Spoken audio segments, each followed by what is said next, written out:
Hi everyone, welcome back to another tutorial from Apps Tech Academy. Today in this video, I'm going to be guiding you through how to add a bio on Plex. Plex allows you to add or edit a profile bio so friends or other shared users can learn a bit about you. So follow the steps to learn how you can add a bio.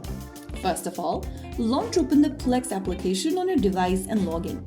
Once logged in, from the home page of Plex, go to the top right corner and tap on the human icon or the profile avatar.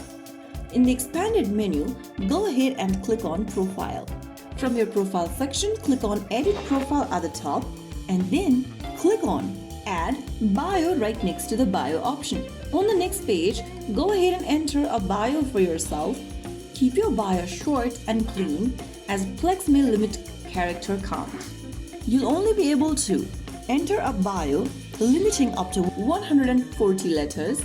Go ahead and write down your bio depending upon your choice, and finally click on the save button after you are done.